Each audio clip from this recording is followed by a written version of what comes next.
What is up, everyone? Welcome back to another episode of the Babbles Nonsense podcast. And of course, me and you is here for part 2 of our episode that continued from last week. In part 1, we talked about self-awareness, emotional patterns, trauma, attachment styles, and how much psychology language has become part of our everyday life. But today, we wanted to talk about the part people rarely discuss, and that's just because you understand yourself doesn't mean you've healed. There are a lot of people who can explain every behavior, every trigger, every trauma response, and still they feel emotionally stuck. So in today's episode, we are talking about the uncomfortable side of healing, how awareness without nervous system work changes nothing, how healing can secretly become avoidance, how some people become attached to being the self-aware one, and how social media has made vulnerability and healing performative. We want to talk about why true healing is probably such simpler and quieter than we've made it, because maybe healing isn't about being perfect. Maybe it's finally feeling safe enough to actually just live your life. So if you want to hear more about this, then join us for part 2.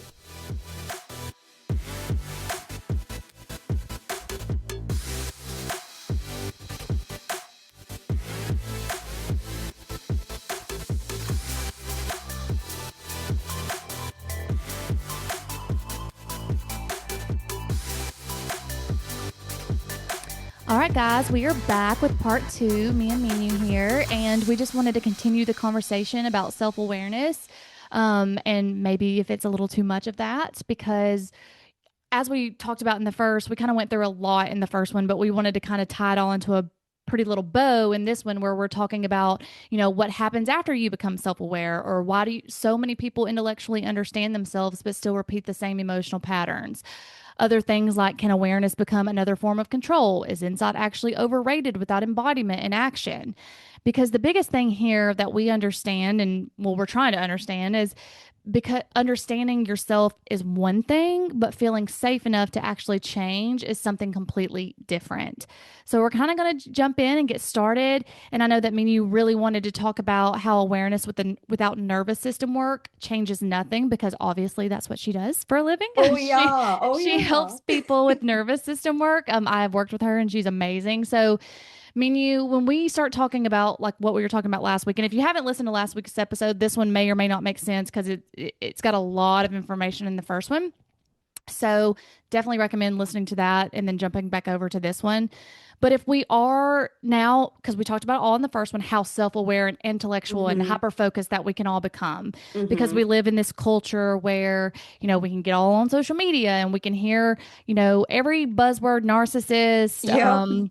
secure attachment, anxious Mm-hmm. attachment, all those things. And so once we become aware of it, then what do we do?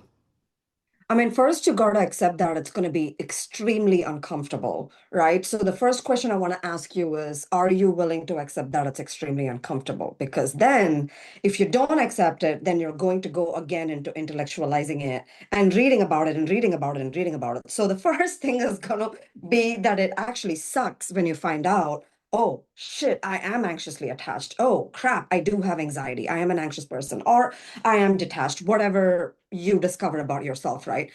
Understand that once you identify that, there will be some hard emotions that come with it. And when I say hard emotions, it's going to be massive discomfort and probably shame because you didn't know about it better, right? So once you confront the feelings and once you confront the discomfort, and it'll take a while to do this, right? For some people, it can take weeks of acceptance and reading to be like, okay, this is the pattern that I see in my life and all my relationships, and this is what's happening. So, to answer the question, this is long story long, is once you find out what is it that you identify with, the second step is actually acceptance. It is not healing, it is not jumping in to read 200 books. It is understanding that, okay, crap, I'm not perfect. Nobody said I have to be perfect. Nobody is perfect. I understand that I have these flaws or these things that I want to work on. Can I find a way to accept this, even though this is massively uncomfortable?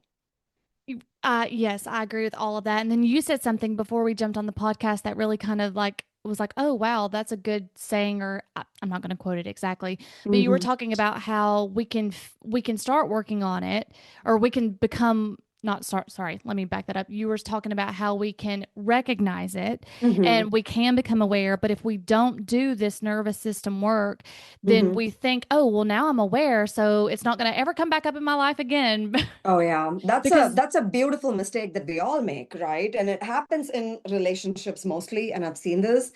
It's when they date somebody and a lot of issues come up and they break up and they're sitting and asking, damn, what did I learn from this partner? What did this relationship teach me? And then they go to therapy, go to coaching, learn all these things, rediscover all these things about their triggers and themselves, and then they start dating someone else. And it's different set of issues. Okay, so when we are saying, hey guys, you might notice that you give yourself a diagnosis when something comes up, and then you start healing that, then something else can come up in a different relationship. For example, I know this woman in her 50s, and she's in the dating pool, and she noticed that when she was dating this man that she was with for 3 years, she was very securely attached and the man was very anxiously attached.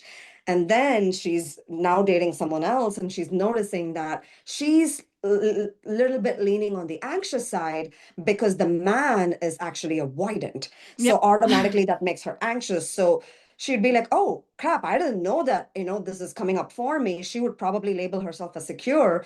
And the reason I bring this up, guys, is because everybody that comes into your life, whether it's a friend, whether it's a relationship, whether it's a partner, they bring their set of mirrors into the relationship, which reflects parts of your insecurities, Yeah. which reflects parts that you need to heal. So just because you heal in one profound way with one person, and when a friend brings up another reflection, you're like, oh, I didn't expect all this. I thought I was done with this. No, no, no. It's just with every level demands a deeper healing and a different version of you to show up and heal.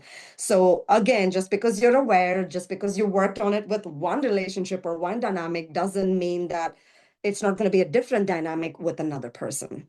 Right. And I know when I worked with you, I said this all the time and I still say it. I honestly feel like becoming aware makes it doubly worse for me because it's like Mm, now I'm aware of what I'm doing in the moment and I still haven't done enough work to stop it or change it.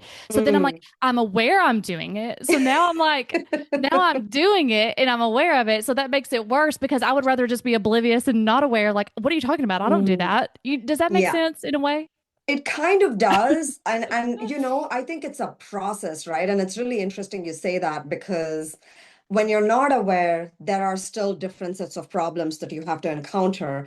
And when you are aware, there is, again, this is actually, we're speaking the same language, Hmm. but, which is parallel. And now you are aware, and there is a different level of healing that it demands. Right. So, why we're saying this, guys, is that just because you're aware doesn't mean, oh my God, I've healed. Now I know all this. And, I can just bypass this. I can just go straight through this. And, everything will be fine. It's not going to be like that. Right. And then why is it that logic often is lost or we can lose logic against our nervous system conditioning? Because the nervous system always takes over. And a classic example of logic versus nervous system taking over is, let's say you run into somebody on the street, right? Logically, you have absolutely no facts telling you that they're good or bad or how their energy is. But your body starts picking up on something. Sometimes when you talk to somebody, your body is like, no, no, no, no, no. I don't know why my body is saying no, but I'm going to go against it and still become friends with this person. And then a few months later, you find out, oh, oopsies, my body was right. My nervous system was trying to warn me. And that doesn't mean that they're bad.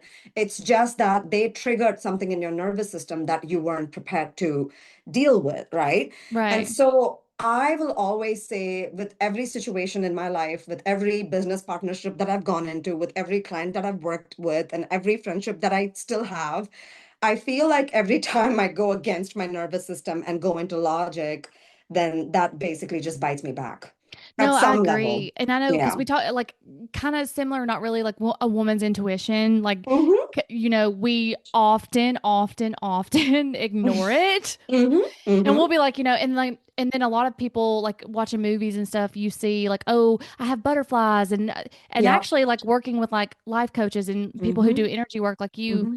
or even hearing it now on social media, even though we're talking about awareness, is Mm-hmm. butterflies aren't always a good thing. Yeah, it's actually a stress response, you guys. Just FYI, it's not a good thing. So, like I said, it can really show up in so many ways. And everybody can bring up a mirror that you haven't worked with before. And you're going to be challenged in different situations to answer Yeah. your question. So the nervous system is always going to take over when it comes to logic. Logic is simply just for the ego, right? Sorry, one more question, and then I'm glad you said ego because I have a bunch of questions for Oh that. yeah, yeah. What have you noticed, like a nervous system pattern, or do you notice that people have nervous system patterns that they mistake for personality traits because they feel like they're so self-aware? Like, for example, you know, is it a nervous pattern or is it truly anxious attachment? And they just mistake it.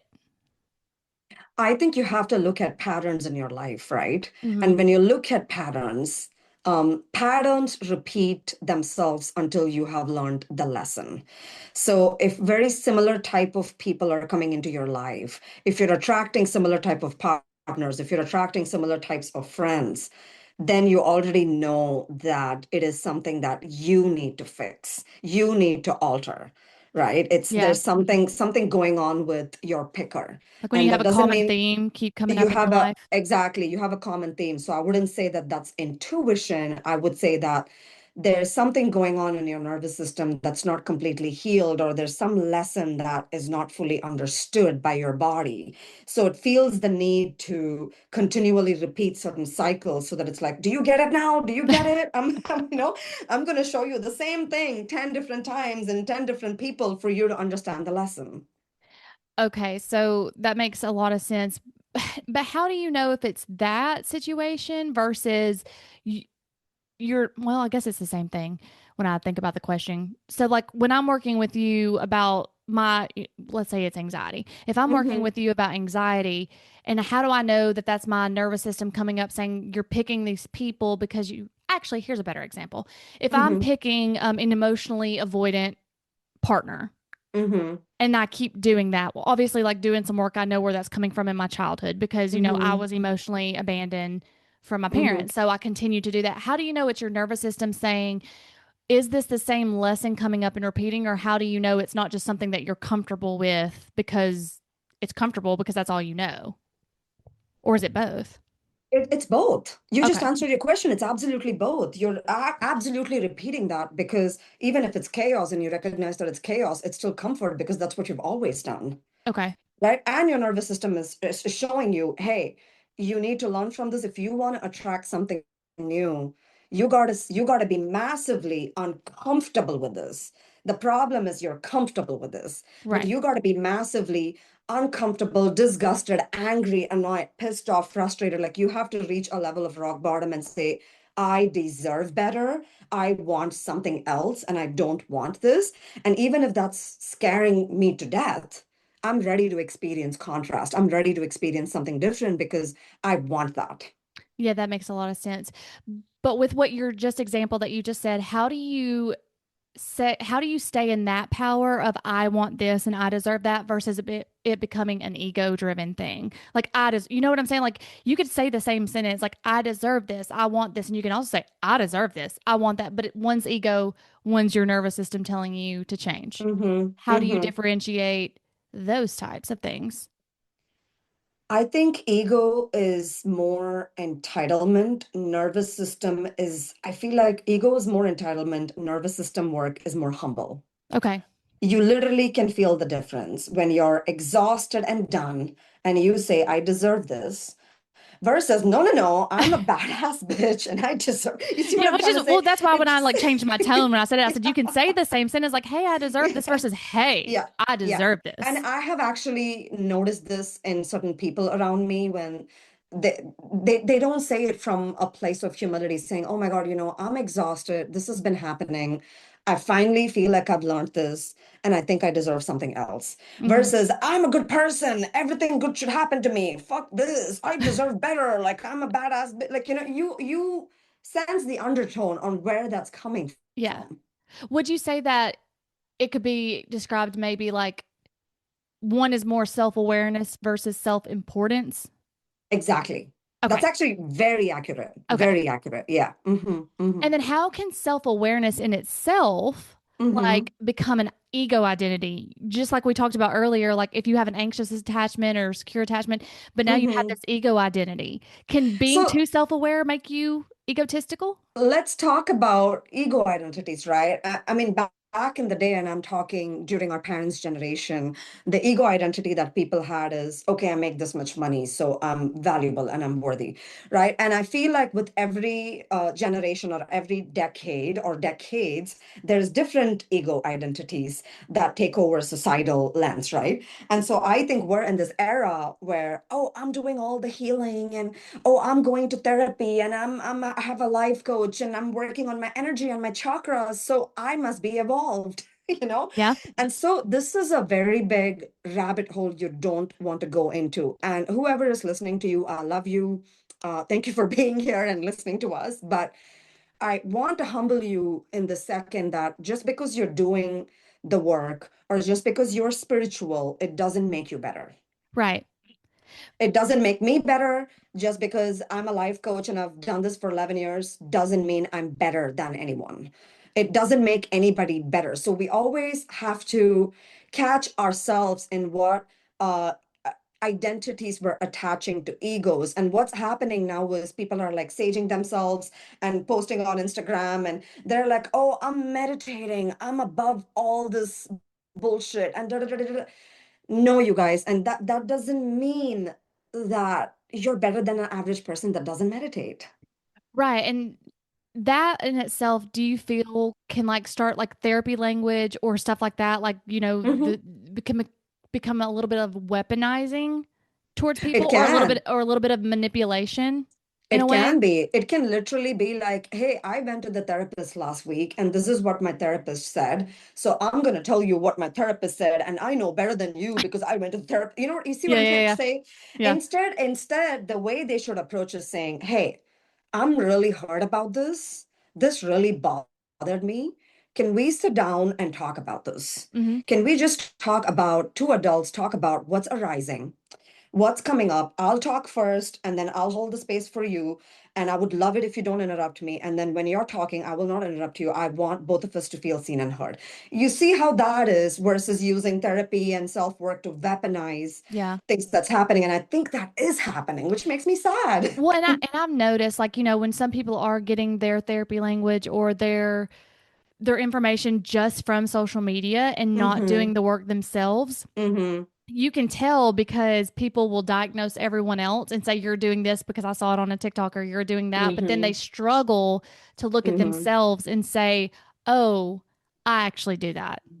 Yeah, I actually know or actually knew this person a long, long time ago, and they would go to workout classes, they would go to breath work sessions, they would do the nervous system work, they had a therapist, they had every person and their mother you can think of helping them in something, but they have not spent even a single moment with themselves facing their own inner demons. Hmm.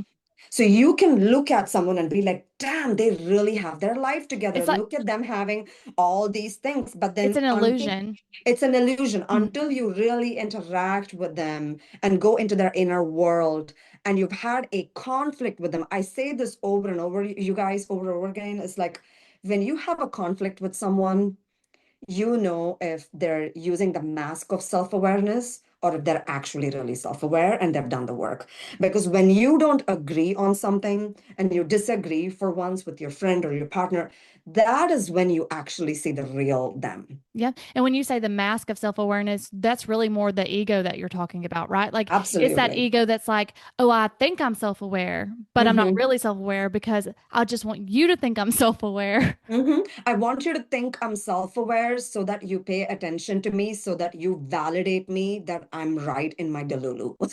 So, how would someone, if they're not trying to stay in the ego mind, they're really trying, but they're still becoming so self aware from social media, how could they stay humble while still growing emotionally and not leaning towards that ego side? I think that you can learn, and again, I'm so grateful, right? And we talked about this in the last episode. We've seen our parents' generation where therapy was frowned upon. Doing any kind of self work means something is really wrong with you. We've seen how harsh it has been for that generation, and here we are proudly talking about it. So I really want to just take a moment and acknowledge that I am really happy, and we are really happy that people are learning so much from what's out there on the internet. However, you can always watch the YouTube video, you can always learn. But I think where you want to check your ego, somewhere is you gotta really ask yourself and keep asking yourself certain questions as to where am I still massively uncomfortable in my life? Right. Is it in my work? Is it a coworker that really annoys me? Because remember, guys, as long as you have triggers, you are not healed. Right. I don't care how much you consume. I don't care what you read. I don't care who's your teacher or who's your coach. If you're actively getting triggered all the time, it is an invitation that something is coming up for you Yeah. that you haven't healed. I don't care whether you know all the fancy terms. It doesn't matter to me how many therapists you see, Hmm. right? So if you have a lot of anxiety, you have a lot of things showing up for you continually, my friend, you have work to do. I agree. And I think that's important because we get in this world of like healing, like Mm-hmm. we're healing, we're healed, we're healed. And like you said, we're still Mm-hmm. triggered. But Mm-hmm. that identity or ego of I'm working on it, I'm healing is actually a hiding place to stay Mm-hmm. because they're avoiding, Oh yeah. because that kind of goes into our next position where endless healing can Mm-hmm. become avoidance ultimately. Oh, 1000%. And this again goes to the person that I used to know where they were doing everything, but they were actually avoiding the inner demon. Yeah. They were actually avoiding sitting with the discomfort and doing the deep work. They didn't want to do that. They wanted the label that I'm healing. I have all these tools. I believe in healing. They wanted that title. So Hmm. you also want to be careful. And where I would watch if I were listening to this podcast or an audience perspective is, are you doing too much to actually numb the pain? Yeah. I agree. I Are agree. you going to the therapist maybe 2 times a week instead of just once a week, right? Are you hiring multiple people to fix the issue so that you don't want to be alone with yourself, right? Are you calling your friends constantly to avoid actually having a good cry? Yeah. Because I think I used to do that when I worked in the ER for sure. Um, Mm-hmm. and then it creates this overthinking spiral where Mm-hmm. my aunt would say you get into analysis paralysis. She was like you Mm-hmm. overthink yourself so much that you can't even make a decision. And I Yeah. remember like when I first started working with you, that was one of the things that I was like, Mm-hmm. hey, I can't. And you were like, okay, you did my what's that chart called? We did. Um, Human the little, design. yes, I was like with the little human Yeah, human design. little. We did the human design and you went through that and you said, okay, well, you're actually going against your human design. And so if it's a Mm-hmm. yes, it's a yes. If it's a no, it's a Mm-hmm. no. If it's a maybe, it's a Mm-hmm. no. And I was like, so Mm-hmm. I still use that now because Yeah. I still have that in the back of me where I still get Mm-hmm. into this overthinking Right. rumination. And Mm-hmm. I'm like, oh, what did menu teach me? Okay, if it's a maybe, it's a no. Mm-hmm. And so Mm-hmm. I try to still do that so that I don't get stuck in that avoiding Mm-hmm. pattern behavior. Mm-hmm. It's Mm-hmm. not always easy because healing Oh, is not well, easy. it's not easy, you guys. And I think that, another way to humble yourself is saying, okay, you know what? It's May right now, when in 5 months I've learned all these things, and there's all these triggers. And in the next 6 or 7 months, more could come up, and I'm here for that. Right? I'm not healed. I'm not perfect. I'm available for that. And I'm available not in a hyper fixating way as to like being hyper vigilant, saying, oh, I'm going to go to the therapist 5 times a week so that I can avoid it. No, no, no, no, no. You're just available if and when it shows up. Yeah. So you would say like healing sometimes is less about learning more and more about practicing differently. And no, no, no. Yes, yes. And more about being present when it comes up. Right. Right? People, what they do is when they overlearn, they also think that, okay, when something else comes up, I can control it so I can be aware of it so it doesn't throw me off my tracks. No, you can't do that. Life is full of surprises. Wait, I was about to say real life is actually the test, right? Like real Yeah. life is the thing that actually exposes our Yeah. healing. or in Yep. our triggers because we read all these books, right? And we're like, oh, Yep. this makes so much sense. This is what I Yep. do. Oh, I can just control that. Mm-hmm. No, you can't. You really can't, and I can give you an example of this client that worked with me very deeply a few years ago, and her deepest wound was relationships, right? And so we were working on some trauma, and we were releasing some old wounds and stuff like that. And then she was like, "Well, I don't know if this is enough. I don't know if this is enough." And I said, "You know what? You're not gonna know until you start dating." Yeah, Because when another person comes and when they show you the mirror and they hold all your insecurities show up and everything shows up, and that is an opportunity, a beautiful invitation for you to be like, oh gotcha, see, I didn't know all these things would show up when I'm single, but now that this person is presenting me with this mirror, now I know that these are things that I want to work with. And agreed. what we're actually, sadly, what we're taught is that anything and everything that comes up which is not happiness is bad. Right. Which is, if we wanted to flip that into a positive, and I don't know if this is true or not, you can tell me. Like when we meet people and things and they're triggering us, it's like a mirror, like you said. I heard this person when you are dating and you are so happy with this person or laughing or whatever, you love the feelings and the emotions. That's not Hmm. really them. That's Hmm. a mirror of you, and you like how you feel with them, and you Yeah. like that version of yourself. No, 1000%. It's Yeah. never about anyone else. They're also reflecting the greatness and the light within you. And what that means is you don't need them. You already have Have that it. greatness and the light. They just reflected that part in you. And instead, what people do these days is they're like, oh my God, he made me the happiest version or she made me the happiest version. No, no, no, no, no. That version lived in you. They were just holding up this mirror to Bring it reflect out. that, Yeah. be a catalyst to show you that that is still alive within you. Yeah, and when you hear it like that, it kind of helps a little. I'm not saying it heals heartbreak, but it kind Hmm. of helps a little bit. Oh But I know yeah. we were talking a little bit earlier about social media and how Hmm. social media has made, like, I guess, self awareness in a way more complicated because Hmm. now healing or being self aware is something people just try to perform publicly. And that's what we were talking about, like, influencers or, Yep. self help everywhere. Yep. So, how has social media, in your opinion, changed the way people express trauma and healing since that's kind of what you do for a living? Like, and you see it, like, how do you not look at something like, for example, if I'm looking at Grey's Anatomy TV and I'm in the healthcare field, I'm like, this is not real life. You know what I'm saying? So, like, and then you have people that believe that's how Hmm. hospital systems are.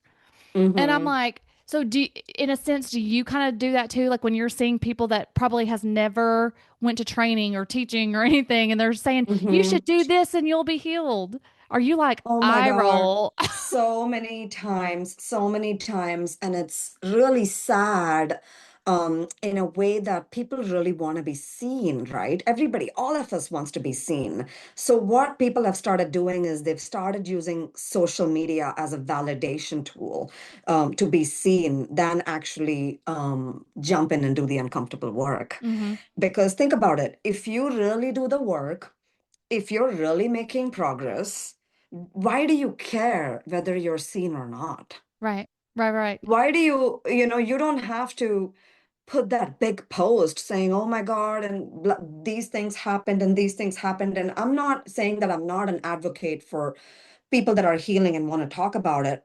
Great, do the work and talk about it. Don't use social media as a platform for validation. I would rather you work on your validation issues Mm-hmm. and see yourself and give a big hug to your inner child all on your own in your own intimate time, right? And then you want to talk about it, talk about it. Don't talk about it without doing the work just because you want the comments and the likes. Because do you feel like it's more so like they use their trauma for social currency? Like, Oh, because 1000%. even if you're getting bad remarks or comments or whatever, it's still engagement, and the Oh yeah, algorithm sees that engagement. So it, absolutely. and then, like, I'm gonna say this, and I hope nobody hates me for it, but like the crying videos, I don't Hmm. understand them. Like people posting themselves crying. Like, Hmm. in a sense, I get it because people are like, look, it's okay to cry, it's okay to put that out there, Hmm. but at the same time, it's just odd to post yourself crying. I don't know. Yeah.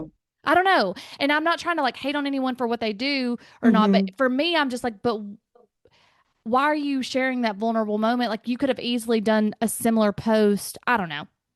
Yeah, I mean that's where I feel like there is authenticity some in some places, and then there is a lot of performance. I hate to say that word, but there is a lot of performance. And so I'm telling you guys, when you consume it, and we've made an episode about this, I think many, many months ago, on how to consume responsibly. Remember, Jonah, we Mm-hmm. made it, it was a really good episode, and we would really recommend listening to that because when you consume, you also want to be really mindful, Mm-hmm. right? And I'm not saying I'm an expert at this, but at this point, after, working with over 2,000 clients and doing this work for 11 years, I think when I see two different posts on social media, I'm almost able to tell which is performance and which is real. Mm-hmm. Even though And maybe that's it what it is when I see them. Like maybe it doesn't mm, feel authentic. that's what it And is. maybe that's why I'm like this seems. But maybe if it felt authentic, and I mean, I guess that like I have watched stories of people where they start crying, and I'm like, oh wow, they Hmm. really mean this. Hmm. But versus like, Hmm. because it's in that moment and it's raw and they're talking. Exactly. Yeah, Exactly. And that's where I would really use your discernment, right? Again, this is coming back to your point. Your nervous system is going to pick up over your logic. yeah, And the there nervous you system is gonna, yeah, your nervous full go. circle. Your nervous system is gonna be like, I don't know if that's very genuine, or it doesn't feel very genuine for me to like accept that, Yeah. and then keep scrolling. And I think you were right with like when you said I was going to ask you this question anyways, but you already said it. Like, do you think some people perform healing instead of actually Yes. embodying it? Yes, they perform healing because, again, now coming back to the ego identity, it gives them the identity that, oh my God, look at her. She's really doing the work. Yeah. And they care more about getting that validation than actually doing the healing. Yeah. Do you think that people could actually stay or be attached to being emotionally broken because of that? Because if you're putting it online and you're getting so many like comments, whether they be like, "Oh no, we don't want you to feel that way," or "You're so loved," or whatever, can people become attached to feeling Oh emotionally my God, broken? 1000%. And think about it. It's in their eyes, it's very, very beneficial for them. Because now, if they heal, they're not going to get any attention. Yeah. That's what they're thinking because their currency is attention and validation. Their Yeah. currency is not healing, right? Their currency now becomes performative validation, performing for attention, performing for approval. And So guys, we're they're not gonna, saying this about everybody, just so yeah, you know. We're just talking about certain posts or language and stuff like that. yeah, absolutely. And coming to once again full circle, right? If you okay, if you're self-aware, you don't need to say that you are self-aware. This is another example of confidence. When you're confident, you don't have to say, I'm a confident woman. You Yeah. don't have to say it. If you're aware, you don't have to say it. You It just don't you have to, embody it. you Yeah. embody it. People can feel that, oh, okay, this is a woman that's aware and it looks like she's doing the work, or it looks like she's in touch with her emotions and vulnerability. And one classic sign I will tell you guys of somebody that's self-aware is, and I know this is going to sound counterintuitive, whatever, but they're actually going to be more comfortable being vulnerable Yeah. and being in touch with vulnerability. Yeah, I think there's a difference in being comfortable with vulnerable. I can Hmm. never say that word, Hmm. vulnerability versus like, because for example, this podcast, when we have Hmm. these conversations, we get vulnerable and we talk about these things. And someone Yes. could come back and say, well, y'all are being a little hypocritical because you're Mm. saying intense vulnerability or talking about emotions. Sure, one can think that, but I think we're also very vulnerable enough to share our stories, but we're also Yeah. just trying to do not a self-help podcast. We're just trying Hmm. to like things that we've experienced in our Hmm. lives. Hmm.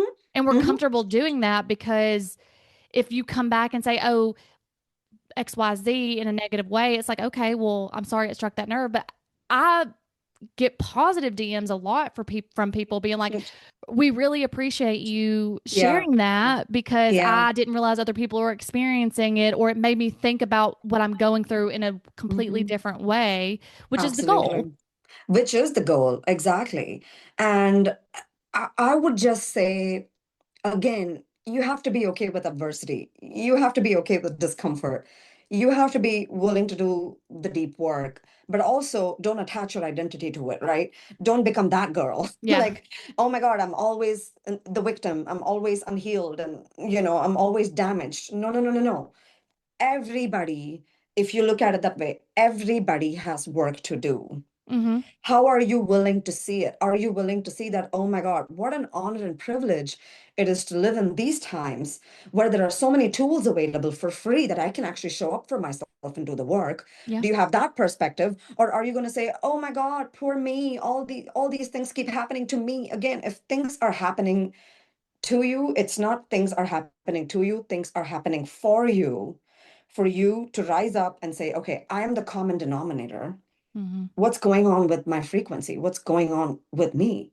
Mm-hmm. Right. And again, if you're self-aware of it, you don't have to publicly announce it and talk about it. Just do the work. Right. So would you say that true healing is simpler than we all think?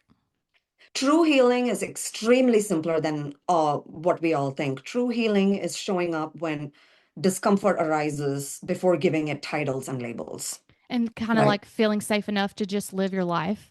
Feeling safe enough to regulate your feelings, feeling safe enough to admit that life is not perfect, feeling safe enough to admit that even if the day starts off good, it can be shitty later. Feeling safe enough to admit that it's going to be up and down, and I'm human, and I've signed up for a human experience, not a perfect experience, not an ascended master experience where I don't have difficult times or difficult days. And life will humble you if you are not humble. Yeah, I agree. That's something that I've learned. Yeah. And I love that you said that. Like we signed up for this human experience, not this perfect experience, because Hmm. we do watch movies. I mean, that's an entertainment here, you know. Hmm. And so you look at these movies and you're like, wow, what a perfect life, or everything, turns out the way the person wanted it to. And Hmm. we get in our mind that we're living this movie in our Yep. life, but we Yep. forget we don't have the production, we don't have the lighting, we don't have Yeah. the editing, we don't Hmm. have any of that. Hmm. It's just an imperfect human experience that we have no control over ultimately. We have no control over ultimately, and I also, I mean, this is another whole podcast I would like to talk about on how movies are also like a form of brainwashing. Is that when they show you how the quote unquote perfect ending in the movie, um, they want to make you think that that is the only appropriate perfect ending. Mm-hmm. Right. But you got to have discernment and be like, okay, Right. what is perfect for me? Yeah. And not what they show in motion pictures, not what's happening in my friend's life, not what all the people that are quote unquote self-aware are Mm-hmm. talking about. What is nearly good for me? What's feeling like it's perfect for me? So it's also really important to not get trapped in that version Yeah. because they have to sell the tickets, you guys. They're doing it for a reason. Well, I mean, that's a good point, and that would be a really good podcast because there's so much I could say about that. Oh Like yeah. that could Yeah. tie into like how people view relationships and Yep. themselves and Yep. all that. Yep. So we'll Oh save yeah. that for another day. Yep. Yep. Yep. But why do you think it is that we make it so complicated to just heal? I think the truth is too simple for people. Yeah. I think it's just so out there and it's so obvious.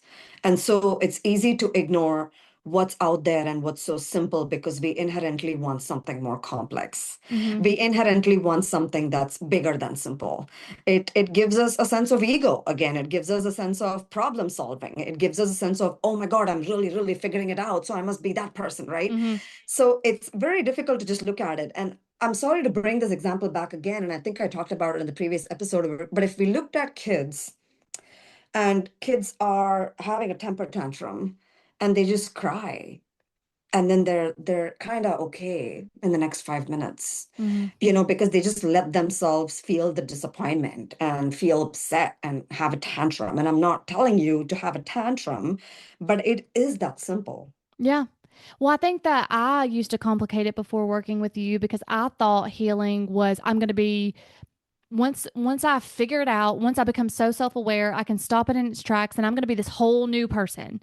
And I think Mhm. once you realize like healing doesn't mean you're going to wake up and be somebody different. It's still going to be Mhm. you because I remember you had to tell me a lot. I'd be like, "Man, I did it again. I got upset again or whatever it was." You'd be like, "Yeah, but you're 3 steps forward, 1 step back. You're still Mhm. 2 steps forward." But we Exactly. catastrophize everything and We want to go, do. well, I'm still that old me, that old version of me. It's like you're always going to have that old version of you in you. You That's not are. going nowhere. And once you accept that, I think Mm-hmm. that's like you said earlier, like once you have that acceptance of like, hey, that's part of my personality and I need to just learn to Mm-hmm. accept it and love it. Mm-hmm. Mm-hmm. Unless you're a serial killer, don't accept that and don't love that. But just things like that are gonna come up, you know? Yeah, well, all I have to say is that's some self-awareness, Jana. Full Les. circle, full Um, circle. what would you say, like what if healing is finally just feeling safe enough to be yourself, like we were just talking about? Would you say that's Mm-hmm. like true acceptance of self? Mm-hmm. Like you mentioned earlier, confidence, like that is what it is. And like people think confidence means you start to love your looks or you start to love, Mm-hmm. and that's, I mean, yeah, that can be part of it, but I think it's really Mm-hmm. just that, like, oh no, this is just who I am. And if you don't like it, then that's Yeah. okay. Yeah. This is just like, for example, with me, I think some of my close friends know this, and my partner knows this about me, is sometimes when I get very excited, I have this habit of interrupting people. Same. And Same. because I'm very excited, and I'm also worried that if I don't share it, I'll forget it. Same. So That's all I was gonna say. Well, forget it. Yep. Because we're probably a little ADHD. yeah. And I've done this with a few clients too. I've done this with my partner. I do this with my friends all the time. And I don't know if I really want to change that. I think it's just a part of my excitement. I don't mean to be disrespectful. I'm always going to come back to you after I've shared my excitement. I'm not going to make it about me, Hmm. right? I have a really good way of like coming back to the conversation. But this is just an example to say, there are some things which are more like signature you. There are some things which are fascinating just about you. And you also want to make sure, okay, where am I embracing myself with who I am? And where are some areas where I don't want to embrace that because I don't really like that? And let me actually work on that, right? It's like finding that balance between where can I accept myself and where do I want to heal so that you're not getting trapped in this like endless illusion, let's call it, of self-healing and making that an identity. No, I like that you said that about the interrupting as an example because I do that too. I also Mm-hmm. have a bad habit of when people tell me stories, I have to think about something in my life that I have Mm, experienced that's mm, similar so that I can understand and relate like empathetically. And I mm. and that's the only way I know how to get my body and my nervous system to be like, why are they upset about this? That's right. Um, Gotcha. and then speaking of social media, I watched Mhm. a TikTok and this guy actually explained, he was like, have y'all ever had friends where it seems like they're always making it about themselves because they have to bring up their life Mm, experiences? He was like, mhm, that's really an ADHD brain type thing because they mm, can't understand it any other way. And I was mm. like, oh, so this isn't a problem. I accept myself for this. I was like, Yeah, because and it's a journey. if I don't, then I'm just going to sit there Yeah. looking at you like, so you're upset over nothing. Yeah. You know what I'm saying? And then I You have to become like a tap cold into hearted bitch. relatability. That's right. You have to tap into some form of relatability for you to tap into deep empathy. Right. Yeah. Yeah. So, last question. Can Hmm. peace feel unfamiliar before it feels good? I mean, peace can feel extremely boring before it feels good. I mean, I don't know about unfamiliar, but it can feel mind-numbingly boring. Yeah. Which And unfamiliar it can be, or boring can be unfamiliar for people who are in chaos.